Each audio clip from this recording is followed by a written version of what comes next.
This week we're doing things a little differently and highlighting two organizations that are close to our hearts at Hube Digital. Recite Me and WhizzKidz are pioneers for accessibility for all, whether that be digital or physical. And this week I'm so pleased to welcome Ross Linnett, founder of Recite Me, Abbie Smart, a young beneficiary at WhizzKidz, and Sophie, a WhizzKidz volunteer, onto the Digital Surfing podcast. Welcome everybody. Thanks so much for joining us today. I have a special podcast today with several people on it. Sophie, Abbie, Ross, so good to have you on the podcast today. Let's get started quickly just with very brief introductions. So Ross, let's start with you. Can you just give us a quick overview of who you are? Yeah, I'm Ross Linnett. I'm the CEO and founder of Recite Me Limited. Awesome. Abbie?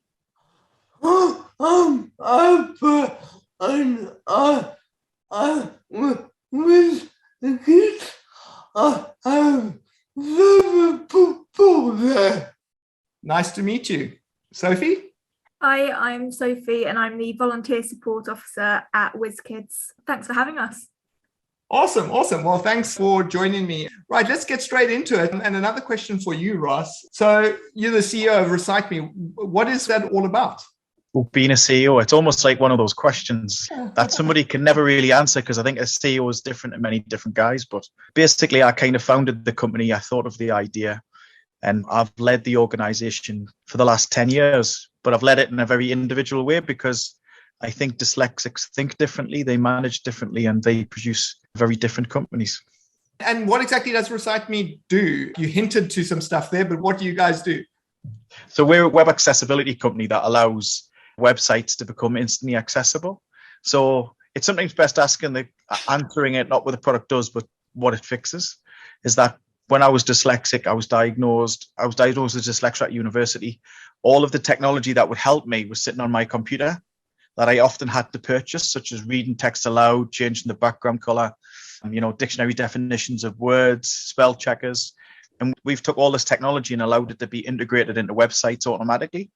So people who buy our software automatically have websites that become more accessible and more user-friendly to people with dyslexia, visual impairments, English as a second language, and a whole host of other areas as well. Really interesting. Little side story. We were away recently with my kids and we were playing Where's Wally? And there was a guy in the room that can't actually see red. And we're discussing how difficult it must be for him to play Where's Wally? Yeah, I mean, obviously, I'm wearing a red T-shirt as well. Our chairman is colourblind as well, and he can't see red as well. And it's one of the areas that we're investigating, developing our technology of replacing the differentiation between some colours to hatched. So instead of getting a red, you get like a hatched colour that we automatically replace. Because there's often cases where there'll be football, choose your seats. The red seats are the ones that are available at a football match. And the people who can't see red can't see if the seat is available. Wow, I never thought about it that way. That's so interesting. And let's head over to Abbie and Sophie. So what is WhizzKidz all about? We work with young wheelchair users and their families to provide the right wheelchair or equipment for them. We also provide confidence building experiences through our activity programs, wheelchair skills training, and employability programs. Our vision is a society in which every young wheelchair user is mobile, enabled, and included. Amazing, Sophie. It sounds like you've been asked that several times. You've got that really nailed down, right? Good elevator pitch. Can you teach me the skill of how to keep things concise? Absolutely. All right. And then, Abbie, when we look at the role that you play within WhizzKidz, what is that all about? But good. But yes, I did this with when I'm younger, but we got involved when not and over there. I started to when I didn't have survive with is a fundraising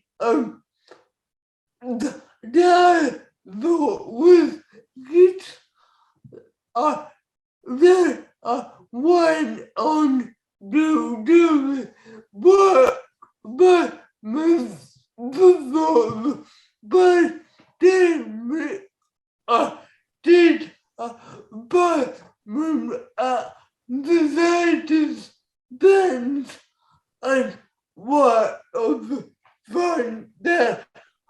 But when lockdown happened, WhizzKidz went online. No, I did Batman with WhizzKidz Digital Day. Company group a war where I did Batman with Coca-Cola and Brick-Kidz. Incredible. I mean, yeah, it's amazing story that you have to tell us. Sophie, you mentioned that you are volunteer support. Can you elaborate a little bit on that? Absolutely. So my current role within WhizzKidz is as volunteering support officer. So part of my role involves looking after our incredible team of volunteers. I also do a lot of like the recruitment and training and sort of provide ongoing support to everyone. But before I started working for WhizzKidz, the charity actually part funded my current wheelchair, and I attended a number of events, mostly online because it was through the pandemic. But I also got the opportunity to go to one in-person event where I was actually able to drive an adapted race car, which was an amazing experience. I didn't think I'd ever be able to drive because I have a seizure condition, but WhizzKidz gave me that opportunity, which was something I never thought would be possible. WhizzKidz has completely changed my life, and I'm just really grateful for the opportunity to work for such an amazing charity.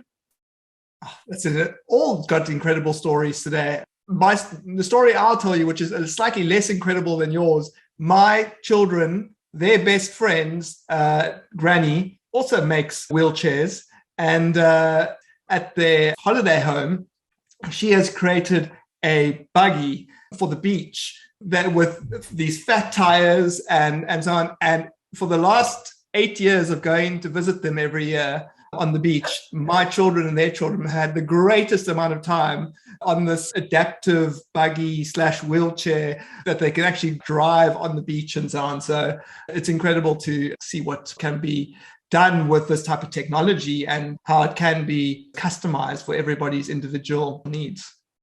Ross, back to you. So in terms of digital accessibility, why is it so important for, in particular, disabled people?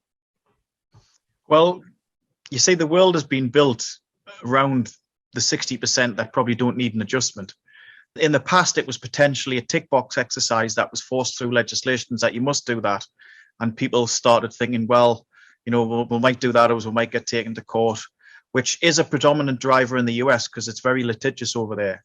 But there's also the case that you got to remember this other dyslexia, visual impairment, English as a second language, roughly covers about 25% of the population in the UK. Now, that's a sizable market. There's a genuine large business case for people making adjustments, you know, and it's almost like, are you guys crazy? You know, you can make adjustments to your website to make it accessible, and you can access 25% of the population. So it, as well as it kind of being the right and the moral thing to do, it completely makes business sense. Absolutely. I had no idea that number was that high. So it really does make a lot of business sense. And it's suspected to be higher as well, actually, because the belief dyslexia visual impairment is 10 to 15% of the population, but it's suspected to be up to 25. So it could be higher. Wow. Yeah, that is a huge market. I mean, me being a marketer at heart, when you think of a 25% population, most marketers would get incredibly excited about those type of numbers. Exactly. I'm going to put the same question to Abbie and Sophie. I know, Abbie, you kind of mentioned this already. You know, what difference does it make to your life having an accessible website? My disabled bill, I included and able to use web, my good, love, fun, great, races, background,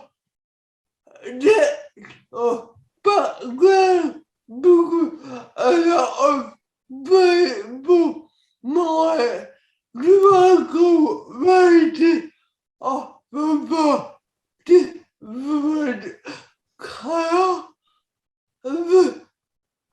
although the people have noticed that I give my bigger so they get negative now it goes around with a bit easier and my able to individual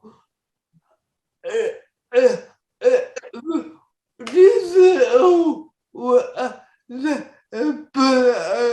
is important because it makes the website inclusive and easier to use.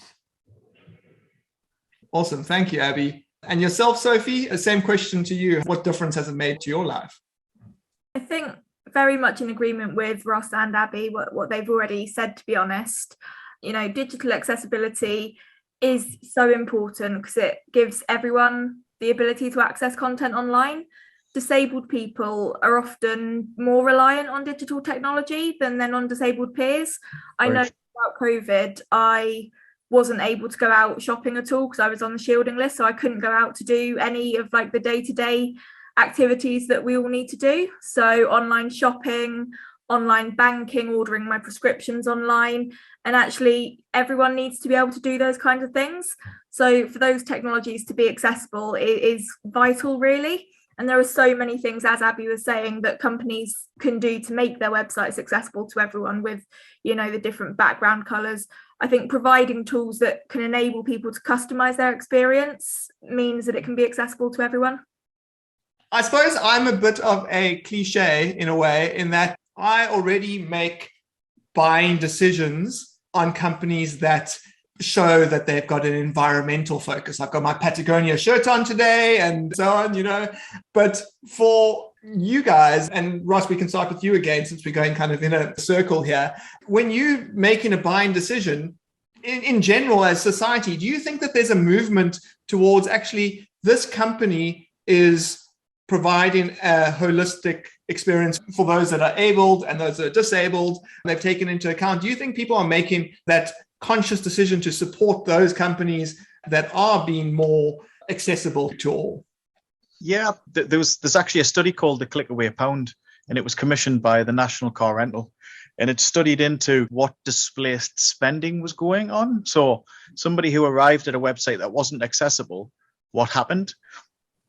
And I'm quoting the figures off the top of my head here, but if my memory serves us correct, roughly 83% of people who had an accessibility need left the website if it wasn't met, and they would go to another website that was accessible. And the displaced spending was, I think it was something incredibly high. Like it was like either 14 or 16 billion. And Libby's just sent through the Click Away Pound study. So if you go to clickawaypound.com, thank you, Libby, it will tell you all those results that I'm quoting now. Don't hold me on all the stats though. Very interesting. And do you think that even people that do not have a disability at all, do you think they are aware of companies that are being more accessible, and you think they're preferring those that are in any sense? I still think there's a long way to go in that sense. Although I would say there's been a massive change, because when I started this 12 years ago, everybody saw the need, but they were like, kind of shrugging the shoulders. And we'd often be dealing with the marketing manager or the digital manager. But now there's a specific D&I person within organizations. And as well as their job of kind of maybe purchasing software and making adjustments that we would provide, it's also inner education of all of these subjects within organizations. And some organizations are absolutely fantastic at it. So the awareness is being made now within companies, and that is having an effect on people's conscious buying.